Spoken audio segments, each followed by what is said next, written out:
Hello guys! Hello para to sa lahat ng mga Pisces. Pisces, alamin natin kung anong messages, vibration, gabay energy para sa lahat ng Pisces. Ito ay para sa good luck, good fortune energy para sa inyo ngayong April 2025. Tingnan natin Pisces kung ano yung posibleng luck and fortune na pwedeng dumating sa iyo ngayong Abril ng 2025.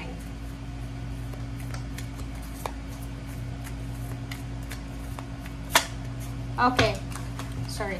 Pisces, first card natin is life purpose. Next is trust. Okay, Pisces. Dito sa dalawang barahang ito, sinasabi ng baraha sa'yo na kailangan nating magtiwala. Okay, so, sa good luck, good fortune, money, financial, this month of April, pwedeng April, May, sinasabi na kailangan mo magtiwala. Ano man ang dumating, ano man ang blessings, ano man ang good luck and good fortune na darating sa'yo, just trust. Okay? Magtiwala lang tayo. Okay, next card natin is life purpose. Life purpose, kung makikita mo dito, yung tree na to, it's your foundation. So, foundation symbolizes foundation. So, sinasabi ng baraha sa'yo na this month of April, may mga possibilities na lalabas kung ano yung life purpose mo sa buhay. So, pwedeng iyon ang isa sa mga good luck, good fortune mo is yung realization. Yung realization ng vision, ng mission, ng life purpose mo sa buhay. Okay. Okay, Pisces.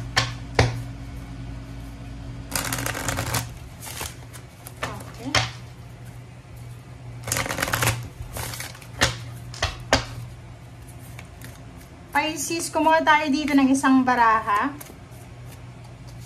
Okay, so number 7 is triumph. Triumph and success. So, sinasabi dyan sa'yo, Pisces, ang baraha na kailangan mong magtiwala. Okay, just trust. Trust the universe is in terms of money, in terms of good luck and good fortune for the month of April, May. Kasi mayroon ditong paparating, it's incoming. Kailangan mo tong hintayan, Pisces. Kailangan mong hintayin yan. It's either July yan, July, or pwedeng 7 weeks from now, or 7 months from now, or 7. It's July. So, nakikita natin kung ano man tong darating na to. Be patient, Pisces, kasi ito ay magdadala sa'yo ng triumphant success. Sobrang success ito. Okay?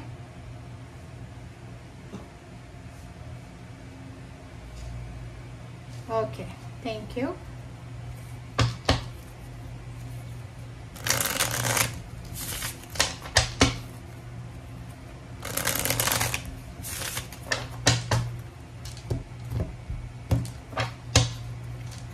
Okay, Pisces, first card natin is 6 of Pentacles. Yung 6 of Pentacles, pwede din natin yung masabing good luck and good fortune kasi sinasabi ng barahan na left and right, meron kang blessings. Left and right, mayroong financial gain ka.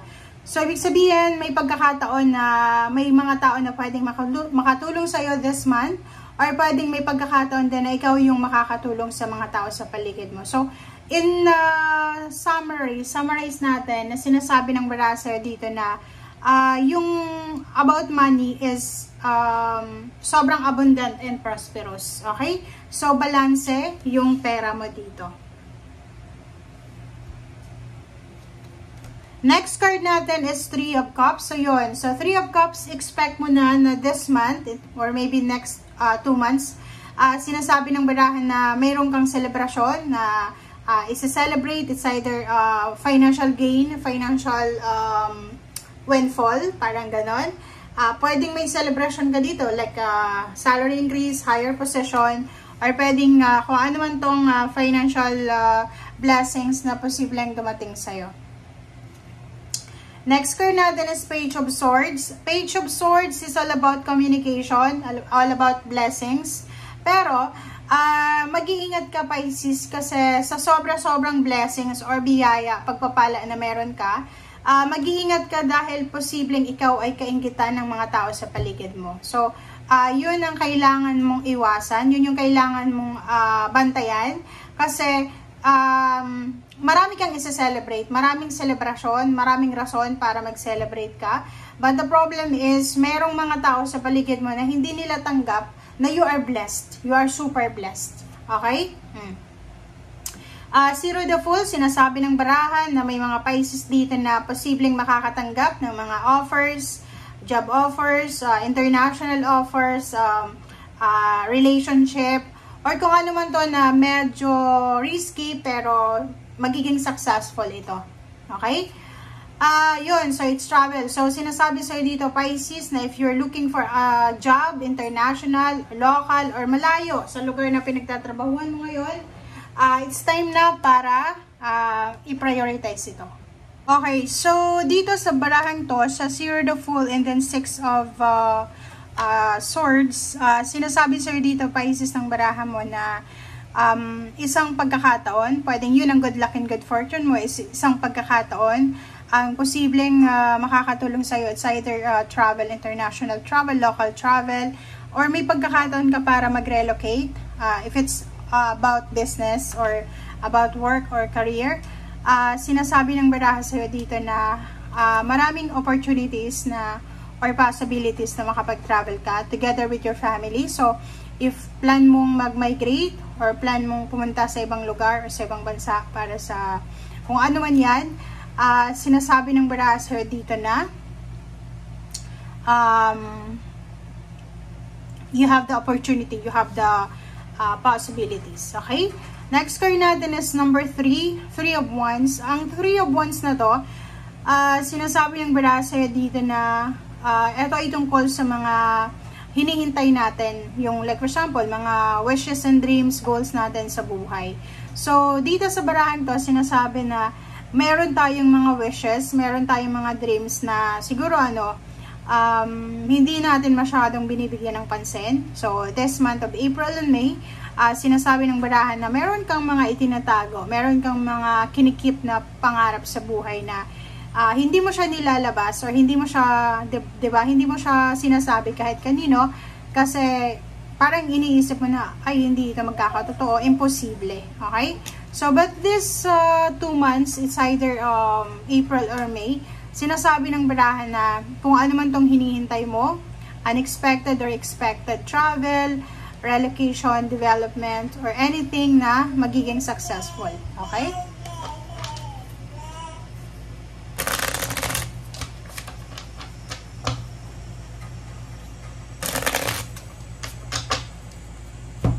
Okay. Next card natin is 4 of Swords. Yung 4 of Swords dito, Pisces, sinasabi ng baraha sa'yo na good luck with fortune. Isa sa mga blessings and possibilities is yung makapagpahinga ka sa usaping financial. So, sinasabi ng baraha sa'yo dito na financially, you will recover from scarcity, from like for example, marami kang utang, marami kang mga problema sa pera. Dito sinasabi na makakapagpahinga ka, 'di ba? So, pwedeng meron ka ng katulong para sa mga responsibilities and duties, or pwedeng may additional income ka, may part-time, or pwedeng meron kang mga bonuses or additional earnings. Okay. Next card natin is 3 of Pentacles. Yung 3 of Pentacles, nakikita ko sir dito, yung mga Pisces na may mga problema sa kanilang business, like for few months, maybe 3 months, 3 years ago, hindi maganda yung takbo ng iyong business. Dito sinasabi ng barahan na starting April and May, nakikita ko sir dito na sobrang magiging maayos, magiging maganda, stable yung iyong business, if you have a business. Doon naman sa mga nagbabalak, diba? Like marami kayong gustong gawin na trabaho or business or kung ano man, gusto mong lumipat ng ibang bansa, ibang lugar. Dito sinasabi ng barahan na makukuha mo yung clarity, makukuha mo yung completion, makukuha mo yung tamang diskarte dito or yung tamang sagot. So, ang gawin mo lang, this 2 months, sinasabi ng barahan na importante yung self-discipline, moderation, importante din yung pagpapahinga, importante din yung pagtsatsaga, paghihintay, pagpapasensya. Next card natin is 4 of Pentacles. 4 of Pentacles, sinasabi ng barahan na you are blessed na this month, starting April, May, may pagkakataon ka ng makapag-save ng pera, may pagkakataon ka ng di ba, yung parang for few months or few years, parang wala kang direksyon sa usaping pera. Dito sinasabi na may pagkakataon ka na para makapag-save ng pera. So, you are motivated, you are determined na makapag-save ng pera. And Six of Wands, so nakikita natin dito, maraming celebration, maraming, kumbaga, different types ng victory and success. Pwedeng this month of April and May, so sa money, ikaw yung nasa spotlight, ikaw yung nasa limelight, ikaw yung nasa gitna, ikaw yung bida sa ngayon. So, makikita ng mga tao sa paligid mo na maraming success ka or marami kang tagumpay sa buhay. Okay? So, maraming tao yung hahanga sa'yo, makaka-appreciate ng work mo, or makakapag, di ba, yung parang magiging proud sa'yo. So, maraming papuri, maraming congratulatory message ka na matatanggap. Next card is Nine of Swords. Nine of Swords, sinasabi ng baraha sa'yo na yun, sa dami-dami ng blessings na posibleng dumating sa'yo, posibleng kulang ka sa oras para magpahinga, matulog. Like dito, sinasabi na makakapagpahinga sa problema sa pera, yun, physical.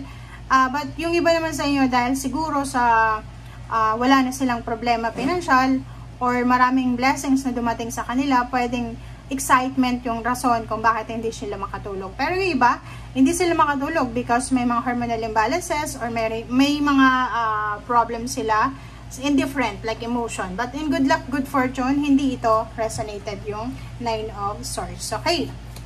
So, kumuha tayo dito ng 3 cards, guys. Last 3 cards tayo. Okay, the Hermit and Magician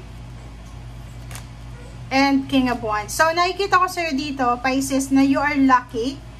You are lucky, super lucky sa usaping trabaho. If you have work or business, sinasabi maraming unexpected twist of events, unexpected blessings, unexpected clarity. Like, yung iba sa inyo na ang tagal nang nag-a-apply ng trabaho tapos wala pang nakikita. Okay, so yung iba sa inyo dyan, na siguro ang tagal nyo nang naghihintay ng confirmation. Like, gusto mo mag-apply sa isang company na sobrang stable, sobrang secured, sobrang maganda, balanse. But parang hindi masyadong klaro, hindi mo makita yung clarity. But this month of April and May, nakikita natin yung clarity, nakikita natin yung illumination, nakikita natin yung unexpected happenings or unexpected blessings dito. Okay? So, for the month of April and May, kung makikita mo dito, triumphant success, a strong foundation, may mga celebration, balance yung pera, financial problems, mayroon kang mga pagkakataon na makapagpahinga sa mga financial problems, may pagkakataon ka din na makapag-ipon ng pera, may promotion, salary increase, may travel, meron ditong exciting na pangyayari na pwedeng magdala sa'yo ng sleepless nights or kung ano man yan na pakiramdam. But overall, wala ditong energy na nagsasabi na hindi maganda yung buwan ng April and May para sa'yo. Sobrang ganda kasi tingnan mo to, may mga hinihintay ka na posibleng dumating, may travel ka na hindi in-expect or in-expect na pwedeng mangyari. Yung negative lang siguro is yung pwede kang kainggitan ng mga tao sa paligid mo dahil sa sobrang blessed ka or sa daming biyaya mo. Okay? Thank you guys for watching. Bye!